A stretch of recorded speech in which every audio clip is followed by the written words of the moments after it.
Fala galera, beleza? Olha eu aqui, professor Ticiano Lavô, a seu dispor, diretamente aqui do curso MS, para a gente trabalhar, para a gente discutir um dos principais temas da atualidade, que a nível internacional eu creio que não se fala em outra coisa nos últimos dias, tá? Que seja as medidas polêmicas que o recém-empossado presidente Donald Trump nos Estados Unidos vem tomando aí e gerando aí um burburinho no mundo inteiro essas suas medidas, beleza? Você que está se preparando aí para o concurso do Ministério Público do Estado do Ceará, aqui pelo curso MS, eu estou aqui para te ajudar a ter repertório, a ter ideias, a dominar alguns temas das atualidades para você discorrer bem lá a sua prova discursiva. Beleza? Beleza. Antes da gente começar a tratar de algumas medidas polêmicas que o presidente Trump vem tomando aí nesse mês de janeiro, né? Vamos lembrar que ano passado, 2024, o Trump aí vence as eleições pela segunda vez, né? Na sua história lá nos Estados Unidos. O Trump, ele já tinha sido eleito presidente dos Estados Unidos lá em 2016, assumiu em 2017. Nos Estados Unidos, as eleições sempre acontecem no mês de novembro, eleições presidenciais. E o presidente eleito, ele assume no dia 20 de janeiro do ano seguinte.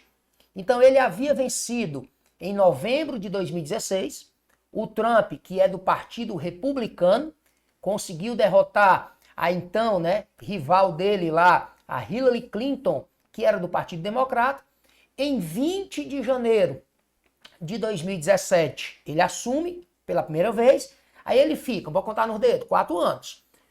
20 de janeiro de 2017 para 20 de janeiro de 2018, 20 de janeiro de 2018 para 20 de janeiro de 2019, 20 de janeiro de 2019 para 20 de janeiro de 2020, 20 de janeiro de 2020 para 20 de janeiro de 2021, sendo que em novembro de 2020 ele disputa novamente a eleição, tentando a reeleição, mas acaba derrotado pelo então Joe Biden, do Partido Democrata.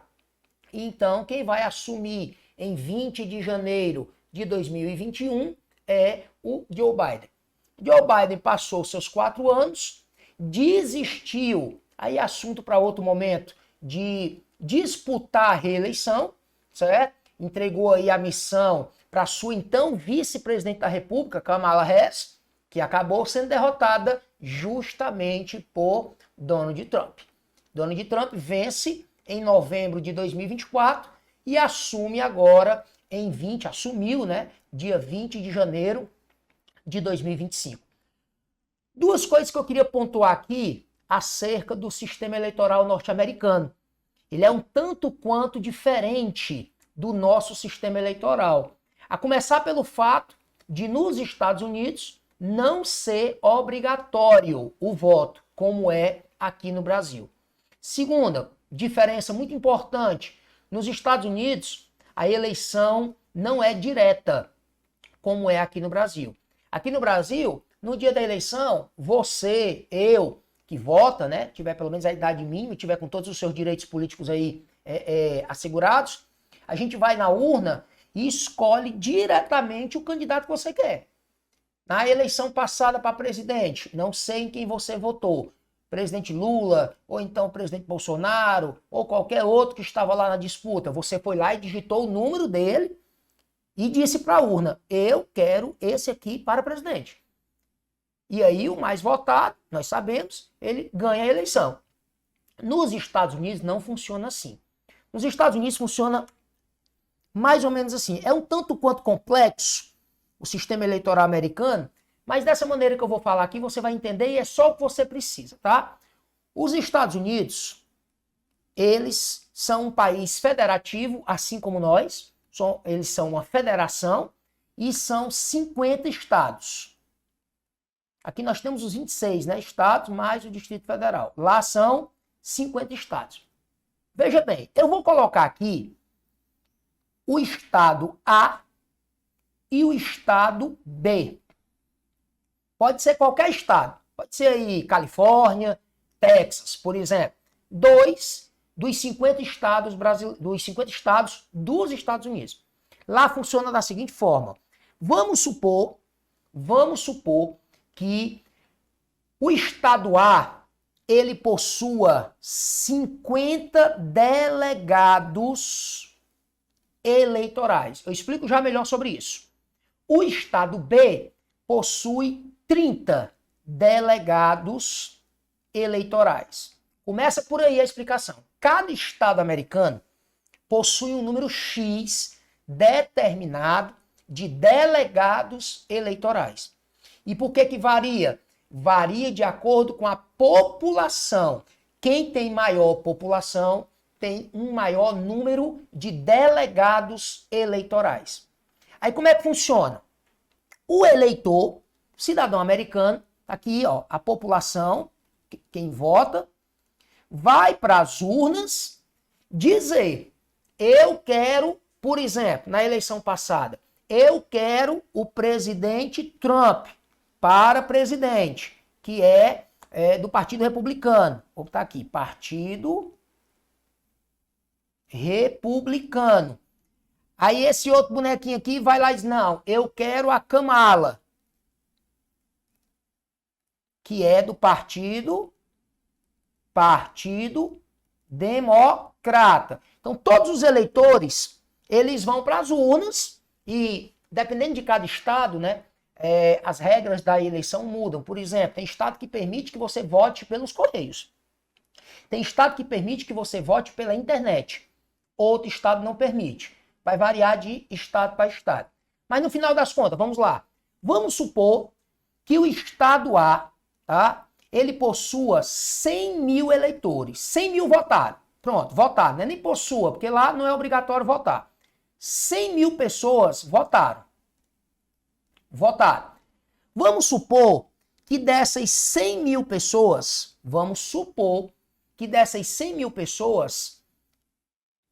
80 mil, não, botei muito, vou diminuir. Vamos supor que dessas 100 mil pessoas, tá? 60 mil disseram assim, eu quero o Trump para presidente.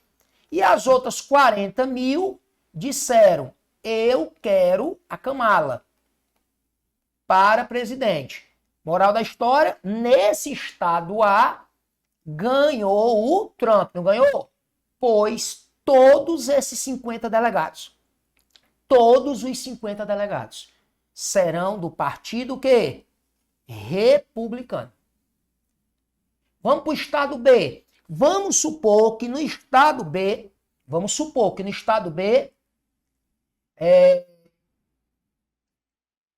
150, vou botar um número fechadinho que é pra gente não, vou botar 200. 200 mil pessoas votaram, tá? 200 mil pessoas votaram, foram para a urna votar. Dessas 200 mil, vamos supor aqui que 150 mil disseram, eu quero a Kamala. E as outras 50 mil disseram, eu quero o Trump. eu quero o Trump. Vamos lá. Ganhou quem aí? Nesse estado? A Kamala. Pois os 30 delegados desse estado B serão do partido que? Democrata. Ao final de todo esse processo, em todos os estados, os delegados é que se reúnem, é que vão escolher o presidente. Agora, parece lógico que se esses 50 delegados aqui são do Partido Republicano, lógico que os 50 vão votar em quem? Em Trump.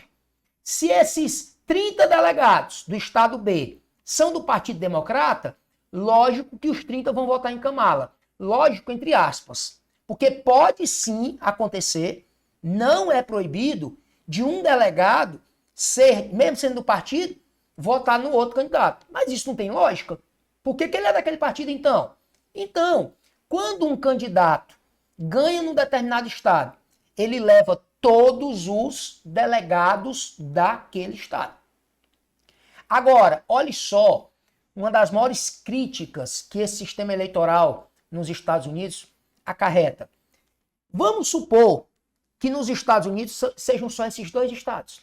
Vamos supor que só tem 2 estados. Vamos somar total de votos populares. Olha só. Soma aí comigo. O Trump, se eu somar os 60 mil que ele teve aqui no estado A, com os 50 mil que ele teve no estado B, deu quanto aí? 60 com 50, 110 mil, né? 110 mil votos populares. A Kamala, nesse exemplo que eu inventei aí, tá? A Kamala, vamos lá, soma aí comigo. No primeiro estado, a Kamala teve quantos? 40 mil. Olha no segundo estado, 150. A Kamala teve 190 mil votos nesse exemplo que eu inventei. Mas quem ganhou a eleição? Quem ganhou a eleição? Trump. Porque o Trump, ó, levou 50 delegados. A Kamala só levou quanto? Só levou 30 delegados. Essa é uma distorção, né, que muitos criticam, inclusive eu, no sistema eleitoral norte-americano. Um candidato, ele pode ser eleito presidente dos Estados Unidos tendo menos votos do povo do que o que perdeu. Apesar de, nesse exemplo que eu dei aqui, ó, o Trump ter tido menos votos do que a Kamala, votos do povo, votos populares. O Trump, nesse exemplo que eu inventei, ganhou a eleição. Porque ele teve mais votos num estado que tem mais delegado do que no outro aqui, ó. O que importa no final das contas é o número de quê? De delegados. Isso, inclusive, aconteceu, mas cuidado, não nessa última eleição. Nessa eleição do ano passado, 2024, o Trump ganhou das duas formas, tá? O Trump ganhou tanto na quantidade de votos populares, como ganhou nos delegados eleitorais. Cuidado, tá? Agora, na eleição que ele tinha ganhado lá em 2016, ele perdeu no voto popular. Lá em 2016, quando o Trump ganhou da Hillary Clinton, aconteceu isso aqui que eu estou inventando aqui nesse exemplo aqui. O Trump teve menos votos populares do que a Hillary Clinton. Mas ele ganhou em estados que somados deram mais delegados para ele do que deram para Hillary Clinton. Então aconteceu a distorção lá na eleição dele em 2016. Enfim, deu para entender mais ou menos como é que funciona o sistema eleitoral norte-americano. Ganha, tá? Não é quem tem mais votos populares. O que importa lá são os tais delegados eleitorais. E cada estado tem um número X de delegado eleitoral. Claro que você não precisa se preocupar quantos delegados eleitorais tem em cada estado, de maneira alguma. Aqui foi só para você ter uma noção de como se dá o processo eleitoral norte-americano. Mas não cai na esparrela de dizer que nessa eleição do ano passado, 2024, o Trump ganhou menos, teve menos votos populares. Não, dessa vez ninguém tem do que falar do homem, não. Ele teve mais votos populares do que Kamala e teve mais, né, delegados eleitorais. Bora para frente. Outra coisa que eu queria que você entendesse, tá? Nos Estados Unidos, como eu disse já anteriormente, a posse do presidente acontece dia 20 de janeiro. 20 de janeiro. No caso, Trump tomou posse para seu segundo, né, mandato, dia 20 de janeiro de 2025. Beleza. Só que lá nos Estados Unidos acontece um procedimento que também não existe aqui no Brasil, que é o seguinte: no dia 6 de janeiro, o Congresso americano, deputados e senadores, lá nos Estados Unidos, eles chamam o Congresso de Capitólio. Capitólio. O que aqui a gente chama de Congresso, lá em Brasília, onde nós temos as duas casas, né? Câmara dos Deputados Federais e Senado, senadores, lá nos Estados Unidos, que fica em Washington, claro, que é a capital norte-americana, eles chamam de Capitólio, mas é a mesma coisa, é sovaco e axila. Vou até botar aqui, ó, Congresso, tá? Olha que coisa interessante. Dia 6 de janeiro, o Congresso se reúne para ratificar ou não a vitória do vencedor de novembro. Vencedor em novembro. É uma coisa interessante, né? Aqui no Brasil não tem isso. Não tem essa história de, por exemplo, na última eleição para presidente, aqui no Brasil, em 2022, Luiz Inácio Lula da Silva ganhou a eleição, foi eleito. Não tem essa história de, no dia seguinte, por exemplo, os deputados e senadores se reunirem para chancelar, para aprovar, carimbar, ratificar a vitória dele, não. Tem nada disso aqui, não. Lá nos Estados Unidos tem isso.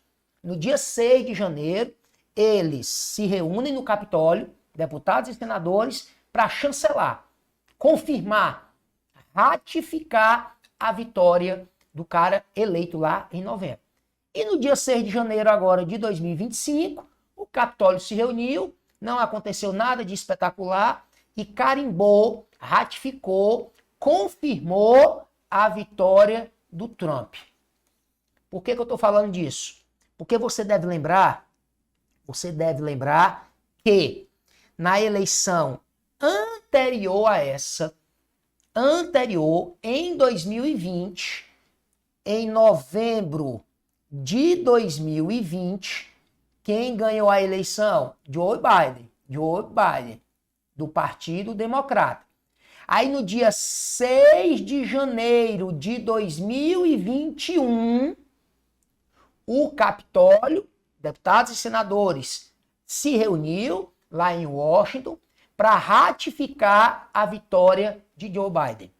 E aí você lembra, naquele fatídico, né, dia 6 de janeiro de 2021, uma multidão de pessoas, boa parte dessa multidão apoiava o Trump, que tinha perdido a eleição em novembro, né, de 2020, e invadiu o Capitólio para impedir que a vitória do Joe Biden fosse ratificada, fosse confirmada. E dando uma fuçada, uma analisada nas redes sociais de Trump, a justiça americana entendeu que ele fez uma espécie de chamamento, ele incitou aquele ato do dia 6 de janeiro de 2021. O Trump, inclusive, respondeu um processo por isso. E naquele dia 6, 5 pessoas acabaram morrendo em confronto com as forças policiais lá em Washington. Por que eu estou falando disso? Primeira medida que eu quero que você guarde, que o Trump tomou, ele assumiu dia 20, e no primeiro dia de seu mandato agora, atual, ele publica um decreto perdoando todos os que estavam presos, todos os que tinham sido condenados, envolvidos no ato de 6 de janeiro de 2021. Esse foi um dos primeiros decretos que o Trump assinou agora, em janeiro de 2025. Ele simplesmente liberou perdão aos condenados condenados pelo... Eu vou escrever assim, ó. 6 de janeiro de 2021. A invasão ao Capitólio.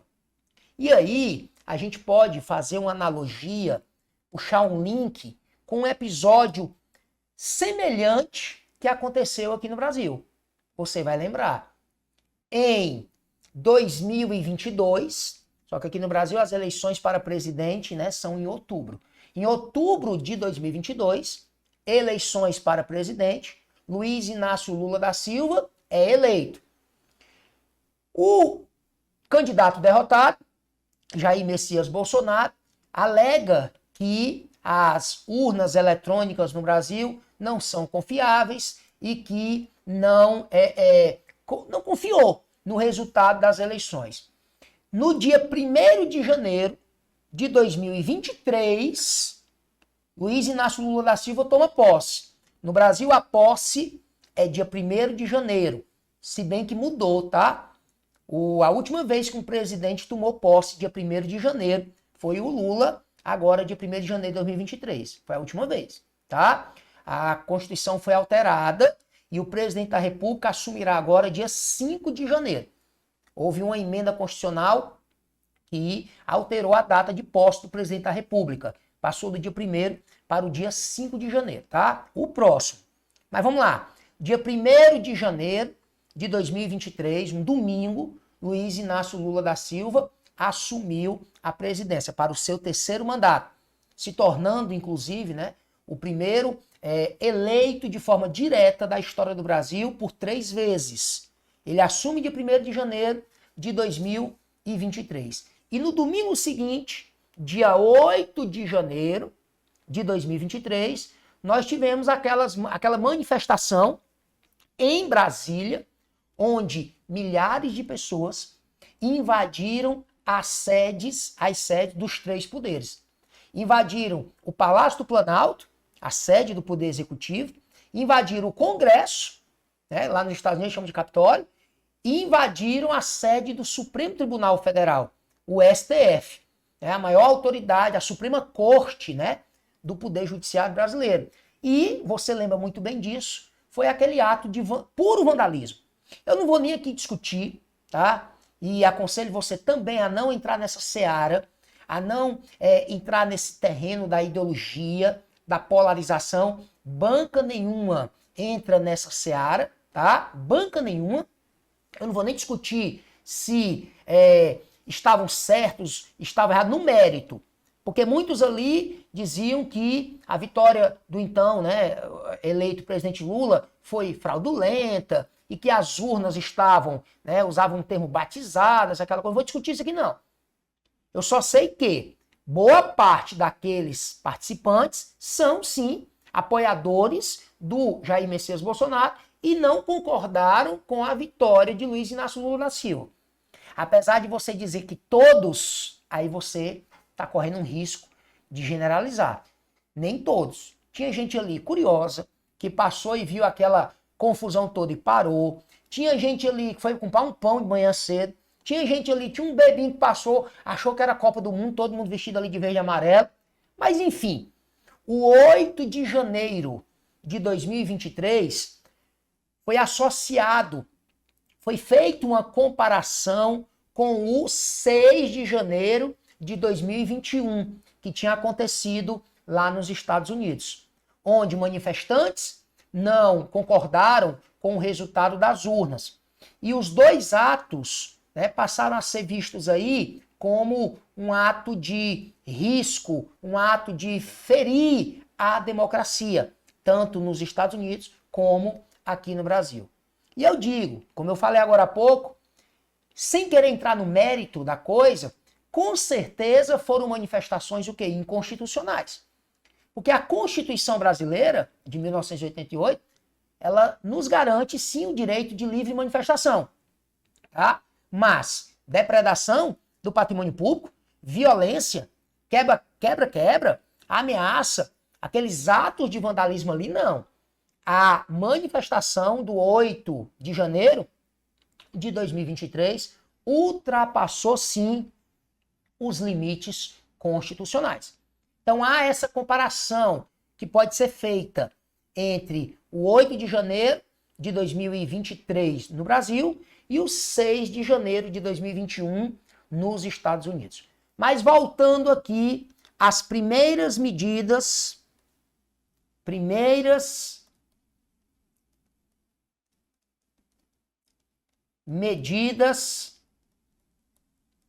adotadas por Trump em 2025, logo em janeiro de 2025. A segunda medida tem tudo a ver com quem está se preparando pelo curso MS para a área da saúde. Trump declarou a retirada dos Estados Unidos da OMS, Organização Mundial da Saúde, que é um braço da ONU, Organização das Nações Unidas, para questões de saúde, OMS. O Trump, detalhe, já havia feito isso lá no seu primeiro governo. Quando ele assume lá em 2017, ele, no seu primeiro governo, ele vai retirar os Estados Unidos da OMS.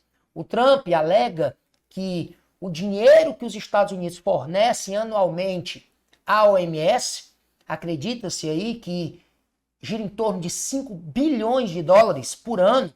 Ele disse que não tem retorno para os Estados Unidos, é prejuízo financeiro para os Estados Unidos e que esse dinheiro, segundo ele, pode ser muito mais eficiente se usado dentro do próprio país, Estados Unidos, para investir na própria saúde norte-americana. Então ele declara a retirada dos Estados Unidos da OMS. Fato que ele já tinha feito no seu primeiro governo. Aí o Joe Biden, né, retornou os Estados Unidos para a OMS e o Trump novamente retirou. Outra, retirada dos Estados Unidos do Acordo de Paris. Olha só, Acordo de Paris, nós iremos tratar nas nossas videoaulas aqui do curso MS, o preparatório aí para o Ministério Público do Ceará. Mas, para poder explicar nesse momento aqui, em 2015, foi criado esse que é considerado o principal acordo sobre clima da história. Um acordo onde países, inclusive o Brasil, se comprometeram, tá, a reduzir suas emissões de gases de efeito estufa, como, por exemplo, o CO2, né, o dióxido de carbono, ou simplesmente gás carbônico. E esse Acordo de Paris, criado em 2015, ele foi assinado pelos Estados Unidos em 2016. Na época, o presidente americano era o Barack Obama. Aí veio o Trump em 2017, no seu primeiro governo, e retirou os Estados Unidos do Acordo de Paris. Uma coisa interessante, essas duas medidas que eu citei aí, ele já havia adotado lá no seu primeiro governo. Retirada dos Estados Unidos da OMS e retirada dos Estados Unidos do Acordo de Paris. Aí veio o Joe Biden e desfez. E agora o Trump, de novo, declarou a saída dos Estados Unidos do Acordo de Paris. Interessante que Estados Unidos hoje são o segundo maior emissor de gases poluentes do planeta. Ficam atrás apenas da China. China, o maior poluidor do planeta. Estados Unidos, o segundo. Algumas fontes dizem que Estados Unidos e China juntos são responsáveis por mais de 40% de todas as emissões de gases de efeito estufa do planeta. E aí, o Trump anunciou novamente a retirada dos Estados Unidos do Acordo de Paris. Show de bola? Show de bola. Bora lá.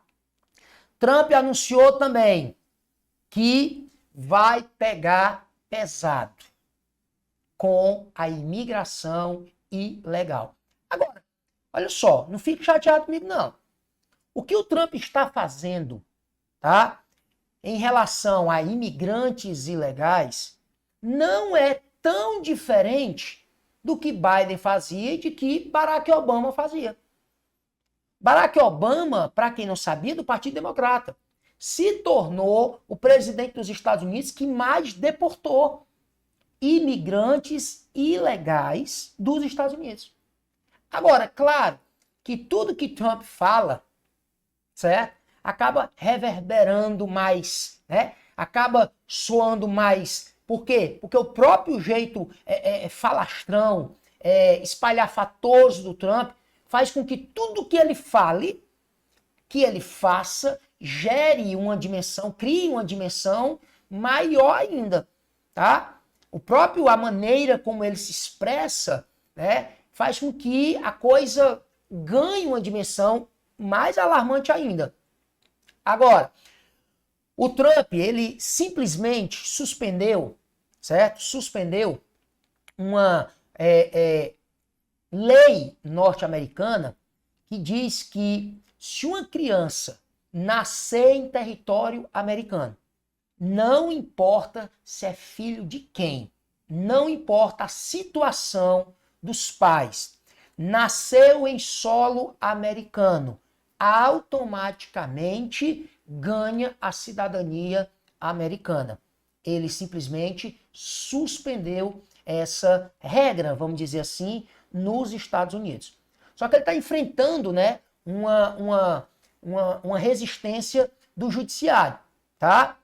Um juiz norte-americano acabou derrubando essa medida do Trump de ter suspendido essa regra norte-americana de que quem nasce em território americano é automaticamente considerado um cidadão americano. O Trump alega, né, que é muito forte nos Estados Unidos, e eu vou confessar para você, ele não está errado não, nisso que ele disse. É muito forte nos Estados Unidos o que eles chamam de turismo de nascimento. Turismo de nascimento. Onde mulheres de diversos países, sobretudo da América Latina, grávidas, tentam entrar em território americano para dar à luz aos seus bebês em território americano, para que os seus bebês conquistem a cidadania americana. E o Trump diz que vai combater essa prática do turismo de nascimento em território americano. Mês passado, janeiro, eu vou repetir, eu estou aqui, né, nós estamos aqui no dia 4 de fevereiro, mês passado, chamou muita atenção uma cena de um avião fretado pelo governo norte-americano que chegou ao Brasil e os passageiros eram, boa parte deles, imigrantes ilegais que foram deportados, tá? Enviados de volta para o Brasil. E esse avião pousou em Manaus, no estado do Amazonas. Só que não era para ter pousado em Manaus. O destino do avião era Minas Gerais, o aeroporto de Confins, em Minas Gerais. Só que, segundo os relatos, o avião apresentou uma pane no ar-condicionado. E aí, o avião pousou em Manaus para fazer lá a manutenção do sistema de ar-condicionado. E os passageiros conseguiram abrir uma escotilha não, uma saída, uma porta do avião, a saída de emergência do avião, e deixaram o avião. Tem até uma cena, né, de muitos em cima da asa do avião. E aí chamou a atenção o fato deles estarem algemados e acorrentados. Algemados pelas mãos e acorrentados pelos pés. E aqui no Brasil, existe um entendimento, uma súmula vinculante do Supremo Tribunal Federal que diz que o uso de algemas pela força policial, pelas autoridades, só deve ser feito em último caso, em situações específicas, como por exemplo, se o detido estiver apresentando resistência, se ele apresentar um perigo iminente de fuga, se houver aí risco, né, à vida do agente que está realizando a prisão ou de terceiros, em casos bem específicos, bem extremos, é que se deve usar algemas aqui no Brasil. Só que tem um detalhe. Esse procedimento de algemar e acorrentar imigrantes ilegais que são deportados pelos Estados Unidos faz parte do procedimento norte-americano. Só que o nosso ministro da Justiça, Ricardo Lewandowski, ele disse que tão logo o avião pousasse em solo brasileiro, os brasileiros deveriam ser desacorrentados e tirar as algemas deles. Porque aqui no Brasil, eles não eram considerados condenados, presos condenados. Então não haveria justificativa para que eles tivessem deixado o avião de algemas e acorrentados. Só que as autoridades americanas dizem o seguinte: o avião não iria pousar em Manaus. O avião iria pousar em Minas Gerais. E quando pousa em Manaus, eles, os tripulantes, né, os brasileiros deportados, ainda estavam sob a autoridade norte-americana. E esse é o procedimento dos Estados Unidos: algemar e acorrentar. Agora, os caras conseguiram abrir uma porta lá do avião e acabaram saindo do avião, e aí foram vistos, foram filmados, e veio toda aquela cena polêmica. O governo brasileiro, né, pediu explicações ao governo norte-americano de por que os brasileiros deixaram o avião algemados e acorrentados. E algumas autoridades americanas alegaram o que eu acabei de dizer, que os brasileiros saíram do avião quando não deveriam ter saído. Só que os brasileiros foram entrevistados, inclusive o governo brasileiro não permitiu que eles continuassem a viagem no avião fretado pelos Estados Unidos até Minas Gerais. O governo brasileiro enviou um avião da FAB, da Força Aérea Brasileira, para transportá-los até Minas Gerais, e os brasileiros, né, disseram que sofreram durante o voo maus tratos. Foram impedidos de ir ao banheiro, e os que conseguiram ir ao banheiro não retiraram as algemas do cara lá para ir ao banheiro. Alguns relatam até tortura física e psicológica durante o voo, né, trazido dos Estados Unidos para cá e tal. Por enquanto, é o que eu tenho para lhe dizer sobre essa polêmica desses brasileiros que foram aí deportados dos Estados Unidos. Mas não são apenas brasileiros, né? Vários estrangeiros que estão de forma ilegal nos Estados Unidos estão sendo deportados. E aí fica a polêmica, por quê? Porque muitos dizem assim, esses brasileiros não cometeram nenhum crime nos Estados Unidos. E o comum é o governo americano deportar imigrantes que cometem crime. Mas são brasileiros que estão lá nos Estados Unidos de forma ilegal. Esse já seria o próprio crime, a própria irregularidade. Beleza? Beleza. E outra medida, e nesse momento, nessa semana que eu estou aqui falando para vocês, talvez é o assunto mais comentado no que diz respeito aí à pauta internacional, é a seguinte: o Trump disse que iria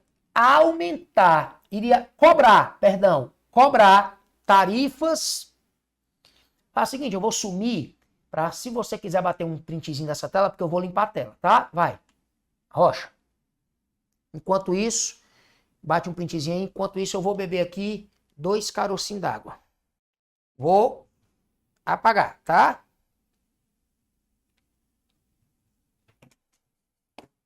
Um, dois, três. Morreu. Vamos lá. O Trump anunciou que iria passar a cobrar tarifas alfandegárias. São tarifas alfandegárias. Tarifas sobre produtos importados. Produtos que vêm de outros países e entram no mercado americano. E ele anunciou que iria passar a cobrar do Canadá, do México e da China. O Canadá, você sabe, faz a fronteira com os Estados Unidos ao norte. Fica acima dos Estados Unidos, ao norte. O México faz a fronteira sul com os Estados Unidos, tá? A China, claro que não. A China fica lá na Ásia. Detalhe, esses 3 países são os principais parceiros comerciais dos Estados Unidos. O Canadá é o principal. O Canadá e os Estados Unidos são o principal parceiro comercial um do outro. Que coisa curiosa.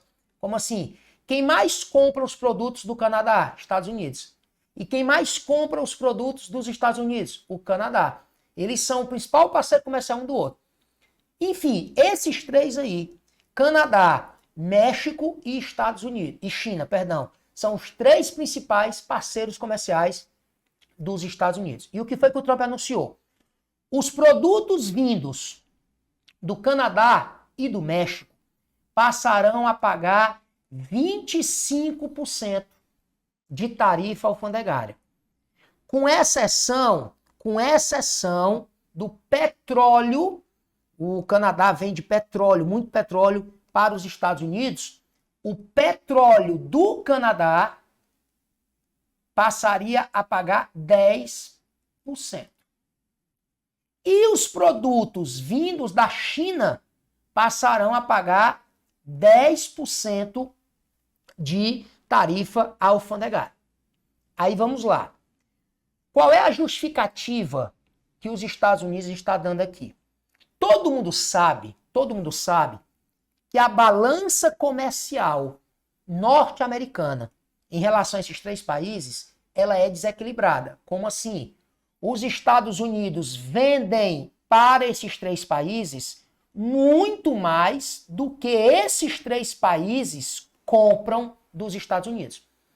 O governo americano alega que está em desvantagem. Porra, a gente só vende.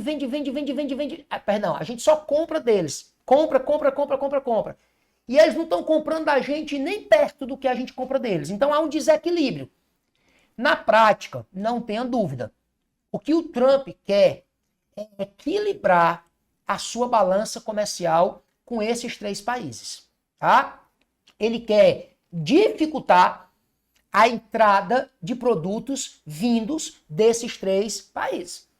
E claro, quando se aumenta as tarifas alfandegárias, os produtos que chegam desses países vão entrar no mercado americano custando mais caro.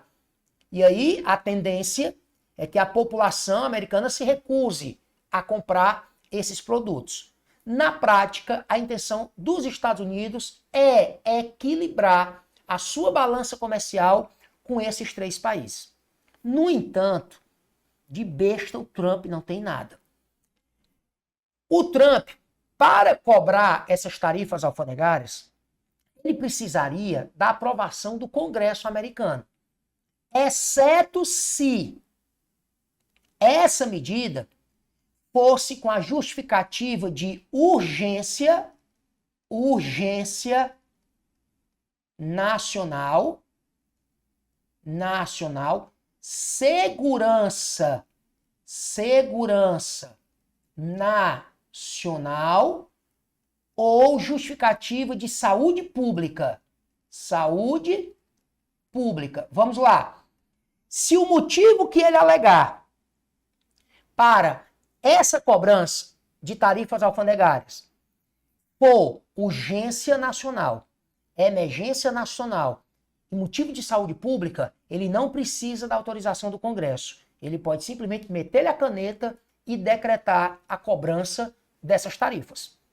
E o que foi então que ele alegou? Primeiro, tem a ver com saúde pública.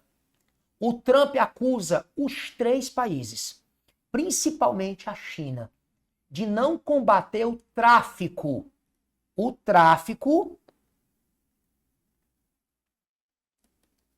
de uma droga chamada fentanil.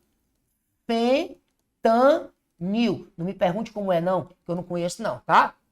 Eu não sei do que se trata, não sei como é que funciona esta amaldiçoada fentanil não. Mas eu vou lhe dizer uma coisa. Nos Estados Unidos, nesse momento, está uma verdadeira epidemia de pessoas utilizando essa droga. Os Estados Unidos estão enfrentando, e não é de hoje, tá? Uma epidemia de overdose. Pessoas sofrendo overdose pelo uso dessa tal droga fentanil. E os Estados Unidos alegam e China, México e Canadá não estão se empenhando, não estão combatendo o tráfico dessa droga para dentro do território norte-americano. E como forma de puni-los, é uma represália a isso, os Estados Unidos adotaram a medida de criar as tarifas alfandegárias. Então aí ele alega a questão de quê? Saúde pública. Então para isso ele não precisa da aprovação do Congresso. Outra coisa, os Estados Unidos acusam, aí nesse caso agora, Canadá e México. Canadá e México, principalmente o México. Ele acusa os dois países de não tomarem medidas eficazes para combater a entrada de imigrantes ilegais nas duas fronteiras que os Estados Unidos têm. Ao sul, fronteira com o México. Ao norte, fronteira com o Canadá. E claro, nós sabemos que o problema é muito mais crítico na fronteira com o México. A imensa maioria dos imigrantes que tentam entrar por terra nos Estados Unidos de forma ilegal é pela fronteira com o México. Aí o que é que os Estados Unidos alegam?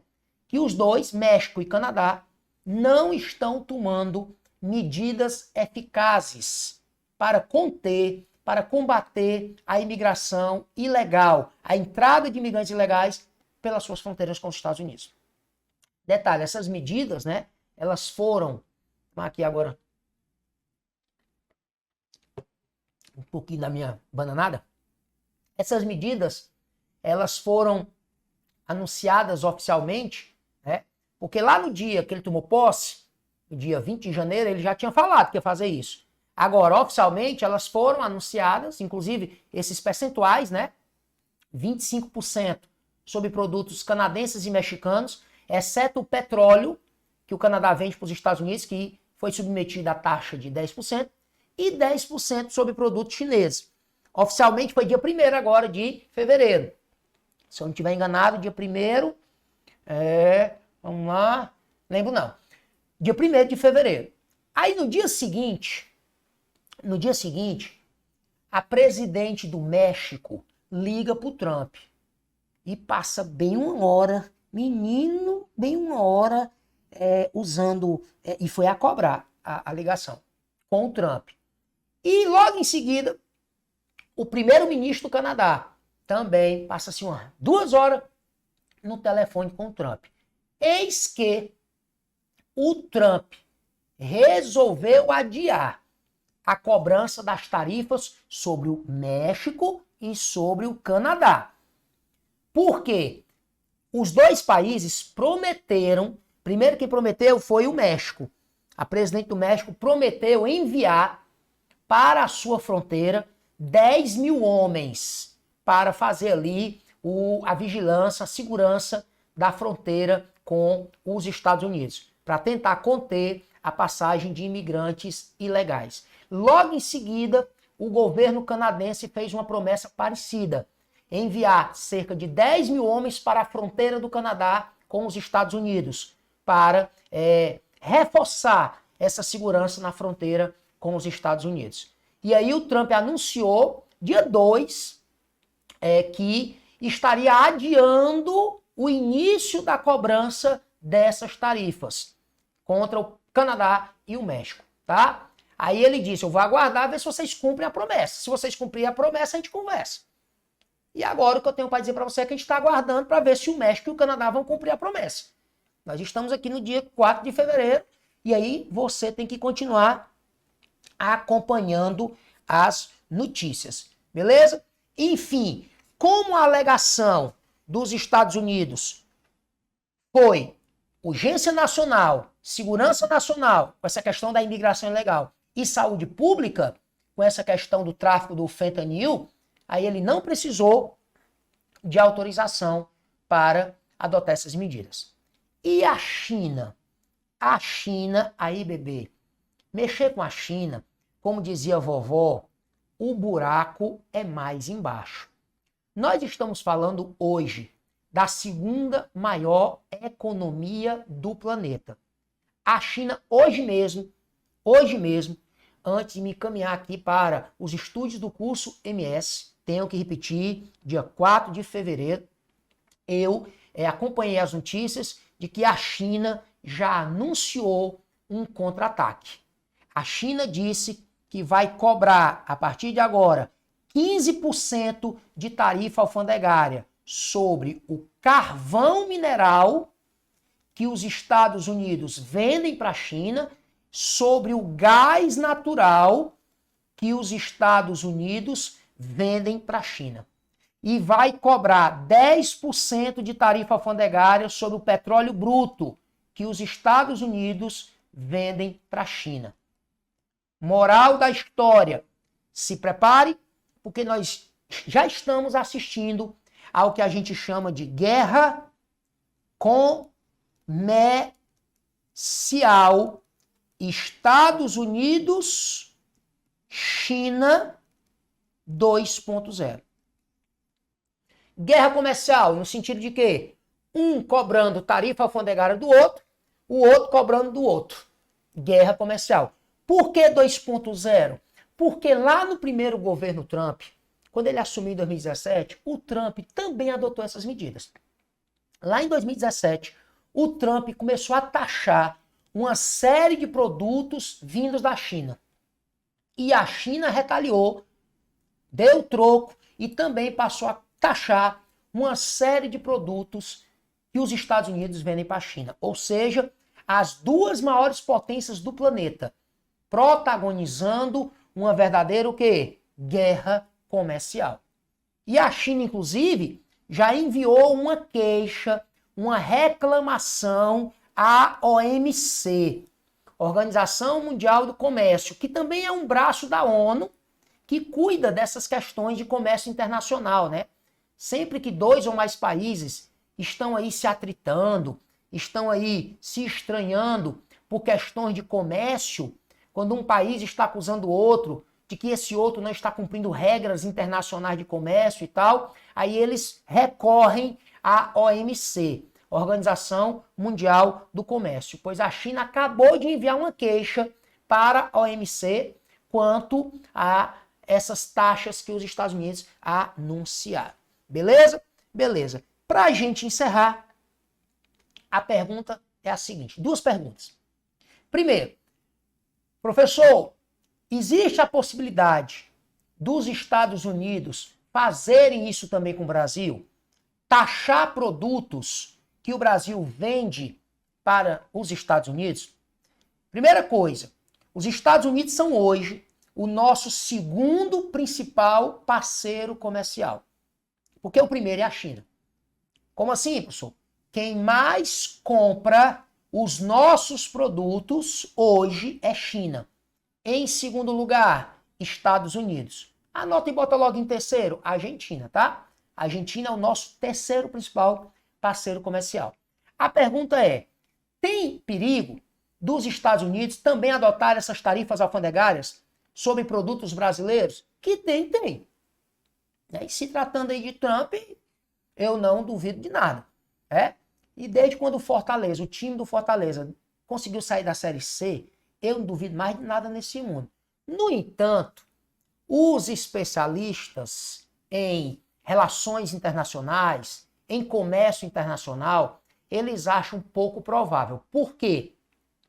Porque ao contrário do que acontece entre Estados Unidos e esses três países que nós estamos falando, a balança comercial entre Brasil e Estados Unidos, ela é bastante equilibrada. Pasmem, o que o Brasil vende para os Estados Unidos é praticamente a mesma coisa, eu estou falando em valores, tá? Do que os Estados Unidos vendem para o Brasil.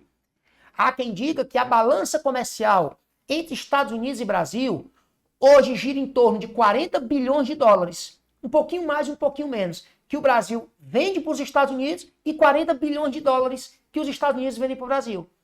Ou seja, quanto ao Brasil, os Estados Unidos não tem muita queixa, não. Não tem essa reclamação de dizer assim, a gente vende muito mais para a China do que a China vende... Perdão, a China vende muito mais para nós, Estados Unidos, né, falando, do que a gente vende para a China. O negócio está desequilibrado aí. Da mesma forma para o Canadá, da mesma forma o México. Mas quanto ao Brasil, não. Brasil e Estados Unidos. A balança comercial entre os dois países é considerada bastante equilibrada. O que os Estados Unidos compram do Brasil e o que o Brasil compra dos Estados Unidos é praticamente o mesmo valor. Algo em torno de 40 bilhões de dólares. Um pouquinho mais a favor do Brasil, é verdade, mas mixaria. Alguns milhões de dólares. Então, é pouco provável que os Estados Unidos venham adotar essa mesma postura em relação ao Brasil. Agora, se o Brasil, ao meu ver, cair na besteira de querer se posicionar, querer comer partido da China, por exemplo, do México, do Canadá, aí pode ser que o Trump... tá reclamando de quê? Tá se metendo por quê? No assunto meu, do Canadá e do México, da China aqui. Então vai comendo também. Vamos botar tarifa alfandegária pra vocês também. É melhor a gente ficar quietinho na nossa, né? É o melhor que a gente faz. Para encerrar, uma última pergunta. Eu vou sumir, você bate o print aí, que eu vou encerrar fazendo uma última pergunta, tá?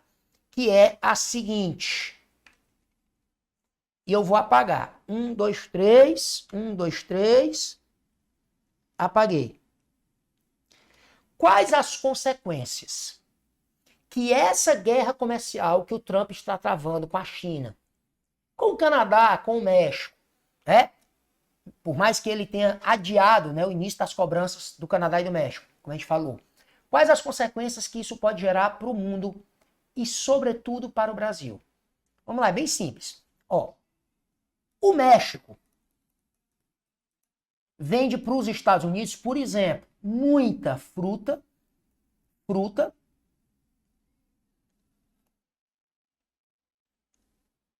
vamos lá, frutas e vegetais. Inclusive, é o maior fornecedor de frutas e vegetais para os Estados Unidos. O Canadá vende demais para os Estados Unidos. Por exemplo, açúcar.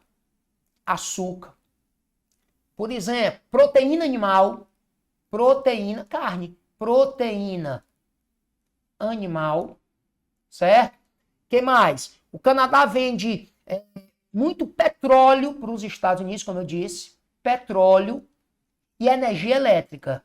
Energia elétrica para os Estados Unidos, tá? E a China, meu querido e minha querida, vende tudo. A China vende para os Estados Unidos de eletroeletrônicos, a automóveis, a roupa, a brinquedo que você possa imaginar. O que é que pode acontecer? Vamos lá. Tudo bem que o fato de serem cobradas tarifas sobre os produtos desses países vai encarecer o preço desses produtos lá dentro dos Estados Unidos, o que pode aí facilitar a vida da indústria nacional, da produção nacional americana, né? Diminuindo a concorrência estrangeira. No entanto, os Estados Unidos eles não conseguem ser autossuficientes nisso e em outras coisas que a China vende.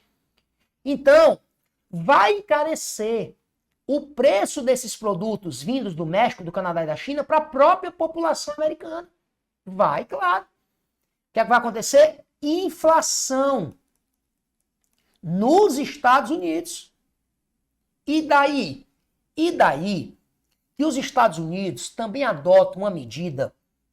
Toda vida que a inflação lá dispara, eles também costumam adotar uma medida que a gente adota aqui no Brasil. Qual? Aumentam a taxa de juros. Vamos lá, o raciocínio é bem simples. Quando o governo aumenta os juros, ele inibe o consumo. Porque ninguém é doido de comprar com a taxa de juros lá em cima. E a ideia é exatamente a seguinte.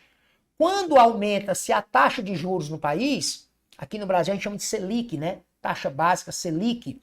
Quando aumenta-se a taxa de juros, a população fica com receio de comprar. Sobretudo aqui no Brasil, né? A gente tem a mania de comprar muito parcelado, de fazer financiamento. E quanto mais se financia, quanto mais se parcela, mais juros para o banco você vai pagar. Então, quando se aumenta a taxa básica de juros, a população tem receio de comprar.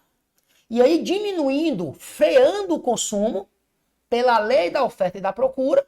Quando o consumo, a demanda diminui, os preços dos produtos tendem a cair. Então, é um mecanismo que é usado no Brasil, é usado nos Estados Unidos e em vários países hoje para tentar conter a inflação. Inflação subiu, o governo vai lá, sobe os juros para frear o consumo da população e tentar fazer o preço dos produtos voltar a cair.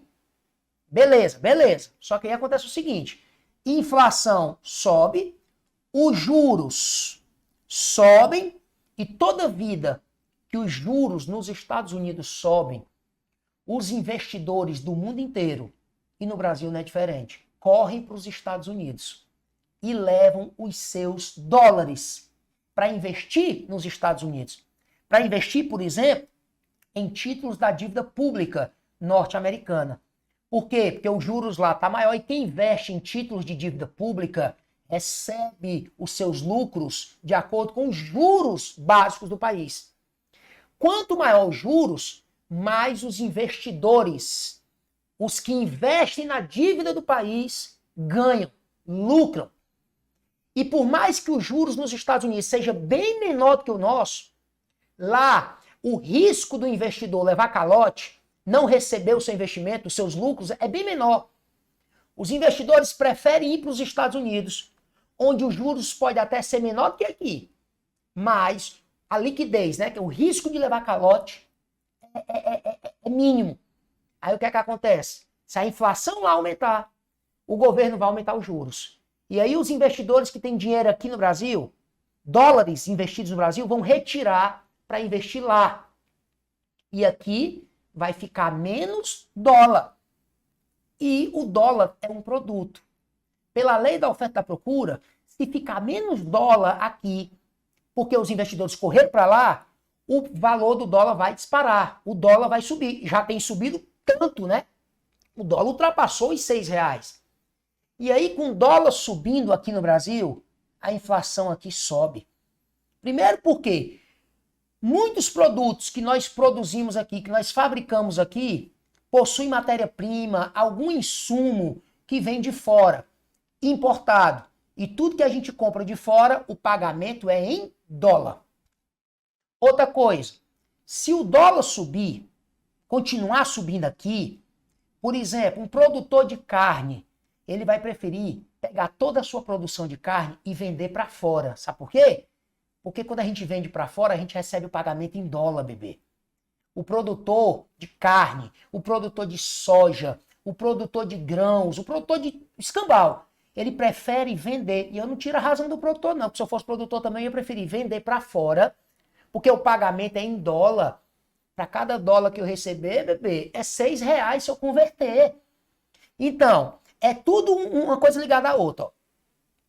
Se a inflação nos Estados Unidos aumentar, subir, e o que tende a acontecer é isso. Por quê? Porque com a cobrança das tarifas sobre esses produtos aqui, desses países, os produtos vão entrar custando mais caro. Vai arrebentar no lombo da população americana. A inflação vai subir. O governo americano vai aumentar os juros para tentar segurar a inflação. E aí, quando eles aumentarem os juros lá, os investidores que têm dinheiro investido aqui no Brasil, dólar investido no Brasil, vão levar os seus dólares para os Estados Unidos. E aqui o dólar tende a disparar ainda mais. E aí o que a gente compra importado aqui vai encarecer, porque paga em dólar. E os nossos produtores aqui vão preferir vender seus produtos para fora, porque receberão em dólar. E se a produção for para fora, vai ficar menos produto para nós aqui. Menos carne, menos soja. E aí o preço aqui vai disparar. A inflação aqui também vai disparar. Para você ver, né? O que é o mundo globalizado de hoje. Qualquer coisa que aconteça em qualquer país do mundo resvala no resto do mundo.